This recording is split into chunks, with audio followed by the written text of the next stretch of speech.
مخلوق جتنی بھی ان کو پیغام دیا، تو امام حسین علیہ السلام نے اس کی عملی تصویر دنیا کے سامنے پیش کی۔ وہاں ایک اسماعیل قربان کیا گیا، یہاں کئی اسماعیل قربان کیے گئے، اور سلام ہے ان قربان ہونے والوں شہزادوں پر کہ انہوں نے اس چیز کو اتنا آمادہ تھے کہ موت کو شہد سے زیادہ میٹھی قرار دیا۔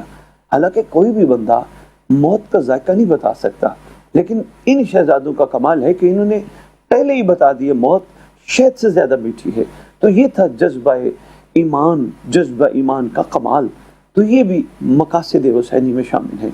پھر سرکار کا ایک شب خصوصی طور پہ مخلوق کو مہلت دینا، جس میں 10 محرم کو جناب حر کا آ کے شامل ہونا اور جناب حر کو معافی ملنا، یہ بھی ہمارے لیے ایک بہترین نقطہ ہے کہ ہم بھی مخلوق کسی وقت بھی مانند حر اپنا سفر جاری رکھتے ہوئے اگر اپنی منزل کی طرف رواں دواں ہیں، تو ہمارے لیے بھی بہترین موقع ہے کہ ہم بھی اس دور کے حر بن سکتے ہیں۔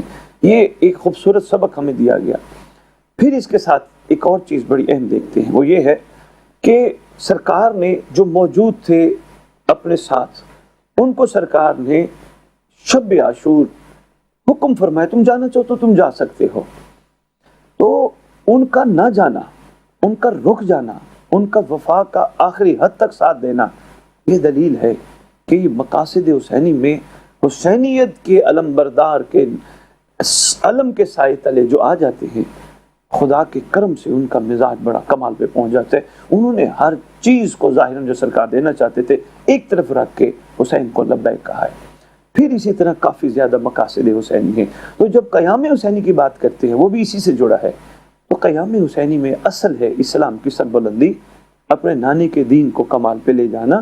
اور میں آج خصوصاً آپ کی سندھ دھرتی میں جب آتا ہوں تو مجھے یہ اڈیرو لال اور یہاں سے گزرتے ہوئے ہندوؤں کے ہاں امام بارگاہوں کے بانی کے طور پہ سامنے آنا، پھر اہل سنت کے ہاں عزاداریوں میں شریک رہنا، پھر علم عباس اٹھانا، پھر جب ان سے میں پوچھتا ہوں، خصوصاً میں ہندوؤں سے پوچھتا ہوں آپ کیوں عزاداری میں شریک ہو، تو یہ یہی کی بات کرتے ہیں اکثر۔ وہ کہتے ہیں آج ہم گھر میں جو آتے ہیں ہمیں ماں ماں نظر آتی ہے، بہن بہن نظر آتی ہے، بیٹی بیٹی نظر آتی ہے، تو یہ احسان ہے حسین کا۔ ہم صرف شکریہ کے طور پہ حسین کی عزاداری کرتے ہیں، ہمارے اوپر احسان اتنے زیادہ ہیں، تو ان میں سب سے بڑا احسان یہ ہے۔ تو حسین کا احسان تمام امت پہ ہے، تمام مخلوق پہ ہے۔ سرکار نے یہی تو اسلام ہے، دین اسلام کی سربلندی کے لیے جو قدم اٹھایا، اللہ کا شکر ہے کہ الحمدللہ اتنا پایہ تکمیل کو پہنچا کہ صدیوں بعد بھی آج حسین زندہ باد ہے اور یزید مردہ باد ہے۔ ہر باضمیر حسین کو زندہ باد کہنے پر مجبور ہے، اور حسین کو زندہ باد کہنے کے لیے مذہب و ملت کی قید نہیں ہے۔ یہاں بھی جس کے ہاں انسان ہونے کے ساتھ ساتھ انسانیت ہے، وہ حسین کو زندہ باد کہتے ہیں۔ ویلکم بیک ناظرین، ایک بار پھر سے کریں گے خوش آمدید۔ اور علامہ صاحب، آپ سے دوسرا سوال میرا یہ ہے کہ امام حسین کی صدائے حل میں ناصری انصرنا آج کے دور میں ہم سے کیا تقاضا کر رہی ہے؟ جی بسم اللہ۔ جیسا کہ میں نے پہلے گزارش کی تھی کہ امام حسین علیہ السلام کا ہر قدم عین اسلام کے مطابق تھا۔ یہ حل من ناصر ینصرنا، اس کا مطلب یہی ہے کہ کوئی ہے جو ہماری نصرت کرے۔ تو یہ صدا امام حسین علیہ السلام نے کربلا میں آخری وقت جنگ کے بعد یہ صدا جاری فرمائی تھی۔ تو اس صدا کے پیچھے یہ تھا کہ آخری وقت تک مخلوق کو اللہ سے معافی دلانے کا ایک خوبصورت اظہار بھی تھا کہ اس وقت بھی اگر کوئی آ جائے، کوئی نصرت کے لیے آ جائے فوج اشقیاء میں سے، تو پھر بھی حسین ان کو معاف کرنے کے لیے تیار تھے، کیونکہ امام حسین علیہ السلام نے جن کو معاف کر دیا اس کو رسول نے بھی معاف کر دیا، اس کو اللہ نے بھی معاف کر دیا۔ تو یہ ہے کوئی ہماری نصرت کرے، تو یہ صدا جاری و ساری ہے، یہ صدا بند نہیں ہوئی، یہ صدا صرف 61 ہجری کی نہیں ہے، یہ صدا آج تک جاری ہے۔ جیسا کہ آپ نے بڑا خوبصورت سوال کیا کہ آج کے دور کے حوالے سے یہ صدا ہم سے کیا تقاضا کرتی ہے، تو آج بھی کوئی بھی کہیں سے بھی کسی بھی مذہب و ملت کا فرد اگر ان کے گھر کی نصرت کرے تو آج بھی وہ شامل ہو سکتا ہے قافلہ حسینی میں۔ تو یہ دو چیزیں ہیں جو میں تھوڑا سا واضح کرتا جاؤں۔ ایک لفظ مدد، ایک لفظ نصرت۔ مدد ہوتی ہے ہمیشہ فرد کی، نصرت ہوتی ہے ہمیشہ مشن کی۔ تو سرکار کا یہ جو جملہ ہے نا حل من ناصر ینصرنا، اس سے اکثر یہ مراد لیتے ہیں کوئی ہے جو ہماری مدد کرے. یہ مدد نہیں ہے، اس میں یہی ہے کہ کوئی ہے جو ہماری نصرت کرے. تو مشن کی نصرت ہوتی ہے. تو مشن ہے مقصد حسینی، تو یہ تو جاری و ساری رہے گا اس وقت تک جب تک حسین کا لخت جگر امام مہدی علیہ السلام نہیں آتے. ٹھیک ہو گیا، گفتگو کا سلسلہ جاری ہے. یہاں وقت ہو گیا ایک چھوٹی سی بریک کا، جلدی سے جا رہے ہیں بریک پہ، واپس آ رہے ہیں، ہمارے ساتھ بنے رہیے. ویلکم بیک ناظرین، ایک بار پھر سے کرتے ہیں خوش آمدید مسکراتے سننے. علامہ صاحب جہاں سے گفتگو کا سلسلہ ٹوٹا تھا وہیں سے جوڑیں گے. میں گزارش کر رہا تھا، آپ کا سوال بڑا خوبصورت تھا، حل من ناصر ینصرنا کی صدا کیا آج بھی جاری و ساری ہے؟ تو میں اس پہ عرض کر رہا تھا کہ یہ جو ہے صدا، یہ ہے صدائے نصرت، یہ بلاوا ہے نصرت کا، اور نصرت ہوتی ہے ہمیشہ مشن کی. تو مشن ہے مقصد حسین علیہ السلام. تو الحمدللہ یہ آج بھی جاری و ساری ہے. اور اس کی آپ اگر اس پہ دیکھیں تو آج صدیاں گزر گئیں کربلا کے واقعے کو، لیکن یہ آج ویسے ہی تر و تازہ ہے. ایسے لگتا ہے واقعتاً حقیقتاً آج 5 محرم ہے لیکن سرکار ابھی کربلا میں موجود ہیں. تو مومنین کے، مخلوق کے جو جذبے ہیں حسینیت کے حوالے سے، وہ آج بھی اسی طرح ہی جوڑے ہیں. لیکن یہ ہم سے تقاضا کیا کرتی ہے، یہ اہم سوال ہے. ہم سے تقاضا یہ کرتی ہے کہ آج ہم بھی امام حسین علیہ السلام کی مرضی کے مطابق، اولاد حسین علیہ السلام کی مرضی کے مطابق، نانا حسین علیہ السلام کے حکم کے مطابق، اللہ حسین جل جلالہ کے حکم کے مطابق ہم اپنی زندگیاں ڈھالیں. آج بھی جیسے یہ ہم سے چاہتے ہیں ہم ویسے کر کے دکھائیں. ہم سے یہ کہا جا رہا ہے کہ مشن ایسا ہے کہ جس نے کائنات پہ اپنا ایک ایسا اثر ڈالنا ہے جس سے ہر انسان ضرور متاثر ہوگا. تو اس مشن کو رکنا نہیں چاہیے. اس مشن کے اظہار کے لیے کم از کم ایسا کردار ہونا چاہیے دنیا دیکھ کے کہ اگر یہ حسینی ہے تو ان کا حسین کیسا ہوگا.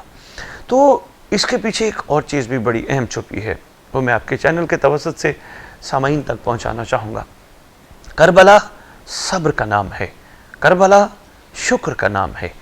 ایسا نہیں ہے کہ یہاں جیسے ہم روزمرہ زندگی میں کہیں نہ کہیں کوتاہیاں کر جاتے ہیں، یعنی حسینیت کے سلسلے کو بھی لے کے چل رہے ہیں اور تھوڑا تھوڑا شکر کا جو معیار ہونا چاہیے وہ ہمارا ویسے تھوڑا تھوڑا کم ہے. اس کو مضبوط کریں. شکر مضبوط ہوگا تو جذبہ حسینیت اور مشن حسین کی نصرت ہو سکے گی. اگر یہاں شکر کمزور ہوگا تو کہیں نہ کہیں ہم بھٹک جائیں گے، پھر ہم ایسی خواہشات کی طرف دوڑ پڑیں گے جو کہ لا حاصل خواہشات ہیں، اور وہ خواہشات ہمیں کسی نہ کسی موڑ پہ نقصان پہنچائیں گی. پھر یہ جیسے صبر ہے، صبر کو بھی مضبوطی سے تھامے رکھنا ہوگا ہمیں، کیونکہ یہ مقصد حسین ہے، یہ مشن حسین علیہ السلام ہے. تو حل من ناصر، آج بھی کوئی حسین کی نصرت کرنا چاہے تو اس کو حسین کے مشن کی نصرت کرنا ہوگی، اور حسین کا مشن آج بھی جاری و ساری ہے. پھر ایک اور چیز جو بہت زیادہ اہم ہے، ہر انسان اپنے بہتر مستقبل کے لیے دوڑ رہا ہے. یعنی جس کو بھی دیکھو، اپنی روزمرہ زندگی میں دیکھو، اپنے معمولات میں دیکھو، وہ ایک بہتر مستقبل کے لیے دوڑ رہا ہے. یعنی وہ چاہتا ہے میں یہ بھی کروں گا، میں یہ بھی لوں گا، میں یہاں بھی جاؤں گا. تو اس حوالے سے میرا خیال ہے مقصد حسینی اور مشن حسینی اور حل من ناصر کو اگر سامنے رکھا جائے تو ہر کلمہ گو کو یہ کہنا چاہیے میں بھی حر بنوں گا، اور ہر کلمہ گو مستور کو یہ کہنا چاہیے میں بھی فضا بنوں گی. تو یہ چیز بڑی ضروری ہے کہ یہ اپنے آپ کو اس طرف بھی متوجہ کیا جائے، جیسے وہ تھے ہم بھی ویسے بنیں گے. کیوں؟ امام ہم سے مشن کی نصرت کا تقاضا آج بھی کر رہے ہیں. یہ صدا بند نہیں ہوئی، یہ صدا رکی نہیں ہے، یہ صدا جاری و ساری ہے. تو اس ضمن میں بس مختصر سا میں یہی کہوں گا کہ مخلوق کے لیے آج بھی مواقع ہیں، ان کے لیے سب کچھ ایک کھلی کتاب کی طرح ہے. اگر وہ تھوڑا سا ہمت اور حوصلہ بڑھا کے اس طرح متوجہ ہو تو مشن حسینی کی نصرت کر سکتے ہیں. ذکر کربلا کی اگر ہم بات کریں تو وہ آج بھی تر و تازہ ہے، اس کی کیا وجہ ہے؟ ذکر کربلا ماشاءاللہ اتنا خوبصورت سوال ہے. کیوں نہ تر و تازہ ہو، کیونکہ اس میں محمد کے گلشن کی کلیاں مسلی ہیں، اس میں محمد کے گلشن کے پھول مسلے ہیں، اس میں قربانیاں لازوال ہیں، اس میں وہ خون شامل ہے کہ جس خون میں لعاب رسول شامل ہے. ذکر تر و تازہ کیوں نہ ہو، یہ حق کی طاقت آج بھی ہمیشہ ہر دلوں پہ راج کرتی ہے۔ ذکر تر و تازہ کیوں نہ ہو کہ جنہوں نے اپنے آپ کو قربان کر دیا اور کچھ نہ چاہتے ہوئے قربان کر دیا۔ کئی لوگ کہتے ہیں امام حسین علیہ السلام کا مقام بلند ہوا۔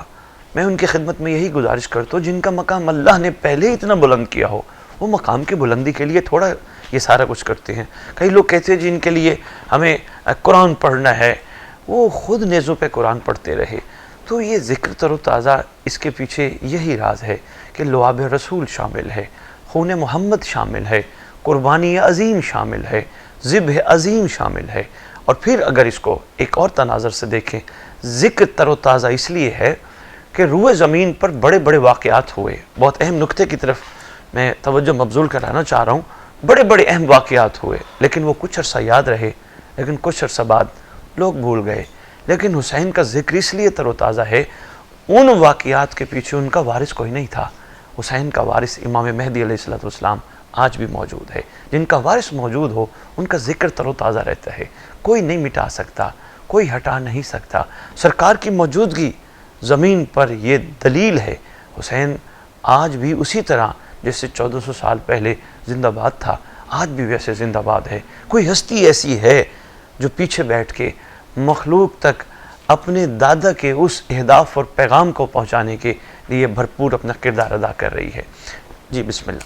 اگلا سوال میرا یہ ہے کہ آج کے دور کی اگر ہم بات کریں، خواتین کا کردار کربلا سے سیکھتے ہوئے کیا ہونا چاہیے؟ یہ ماشاءاللہ بہت اچھا سوال ہے۔ میں نے اپنے اس پروگرام میں شروع میں ایک گزارش کی تھی کہ مستورات شہزادیوں خواتین کا کربلا میں بھرپور ساتھ ہے۔ اگر یہ ساتھ نہ ہو تو مشن حسینی بھی شاید ادھورا ہو۔ تو آج کے دور کی خواتین یقیناً اگر چاہیں کہ وہ بھی کمال کو پہنچیں تو ان کو کربلا سے وہ درس لینا ہوگا، کربلا کے اس معیار کو اپنانا ہوگا جو کربلائیوں نے کر کے دکھایا۔ سب سے پہلے آج کی خواتین کو چاہیے کہ وہ اپنے گھر کا ماحول خوبصورت بنائیں۔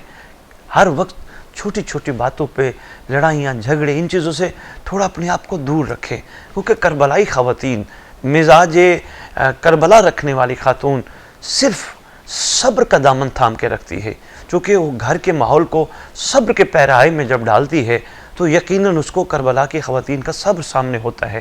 تو اگر آج کی خاتون کوشش کرے چھوٹی چھوٹی چیزوں سے، اور چھوٹی چیزوں میں سب سے چھوٹی چیز، میں تو اس کو چھوٹا ہی کہوں گا کیونکہ اتنی بڑی نہیں ہے، اس کو انسان قابو پا سکتا ہے، صرف صبر رکھیں، کیونکہ جھگڑوں میں خدا برکت بھی چھین لیتا ہے۔ لڑائی جھگڑوں میں بڑے بڑے ایسے معاملات انسان کی زندگی میں ڈپریشن، ٹینشن کی صورت میں آ جاتے ہیں جس سے پھر ان کا نکلنا بڑا مشکل ہوتا ہے۔ تو آج کربلا سے درس لیتے ہوئے میں اپنی ماؤں بہنوں بیٹیوں کو یہی کہوں گا کہ وہ جتنا کوشش کر سکتی ہیں وہ صبر کا دامن تھامیں اور گھر کا ماحول بہترین سے بہترین بنائیں۔ دوسرا، شکر کو پکڑیں، یہ کربلا کا درس ہے۔ شکر انسان کو بڑے کمال پہ لے جاتا ہے۔ اگر شکر نہ ہو تو یقین جانیے پھر شکوے ہی ہوتے ہیں، کیونکہ ایک چیز کو اپنانا ہوتا ہے، یا شکر کو اپنانا ہوتا ہے یا پھر شکوہ ہی ہے۔ تو شکر کو اپناتے ہوئے جو خدا نے دیا، خدا سے ہمیشہ اچھی کی امید رکھیں، ان کا صدقہ، کیونکہ ان کے وسیلے سے ملنی ہے، لیکن ایک اچھی کی امید رکھیں۔ جب ایک امید ہوگی تو شکر بڑھتا جائے گا، اور شکر ہوگا تو خدا پہلے ہی کہتے ہیں تم شکر کرو میں تمہیں زیادہ دوں گا۔ تو شکر کی طاقت ایک بہترین طاقت ہے۔ اس کے بعد بچوں کی تربیت آ جاتی ہے، وہ بھی ایک بڑا اہم اور طویل اور تفصیل پہلو ہے، لیکن اس پہ صرف ایک جملہ ارشاد عرض کروں گا، وہ یہ ہے کہ بچوں کی تربیت میں بچوں کے ذہنوں میں بچپن سے کربلا کے واقعات سنا کے ان کو مضبوط بناؤ، ان کو چھوٹی چیزوں سے مت ڈراؤ، ان کو نڈر بناؤ، نہ صرف نڈر بناؤ بلکہ ان کو یہ احساس دلاؤ کہ آپ گھر میں ہوتے ہو تو آپ ہمیں دیکھتے ہو، کوئی ایسی حرکت نہیں کرتے، بچی ہے یا بچہ ہے۔ جب آپ گھر سے باہر جاتے ہو تو آپ ہم نہیں نظر آتے یا ہم نہیں ہوتے، لیکن کوئی ہے، محتسب کوئی ہے جو آپ کو دیکھ رہا ہے۔ وہ کہیں گے ماما یہ کیسے ممکن ہے؟ آپ ان کو بتاؤ آج کا ٹیکنالوجی میں کیمرہ ہر چیز ریکارڈ کر سکتا ہے، تو کوئی اللہ کی طرف سے تو کوئی یقیناً ہوگا۔ تو پھر ان ماؤں کو چاہیے قرآن کی اس آیت کی طرف متوجہ کریں جس میں اللہ کہتا ہے اللہ بھی تمہارے اعمال دیکھ رہا ہے، رسول بھی دیکھ رہے ہیں اور مومنین بھی دیکھ رہے ہیں۔ تو ضروری ہے ایک ماں کو اپنی اولاد کو پاکیزہ بنانے کے لیے کربلا سے درس لے اور یہ سمجھا کے بھیجیں کوئی ایسا عمل نہ کرنا جس سے اللہ کا رسول ناراض ہو جائیں۔ تیسری چیز، چوتھی چیز، ہر طبقہ فکر ہمارے ہاں موجود ہے اور ہر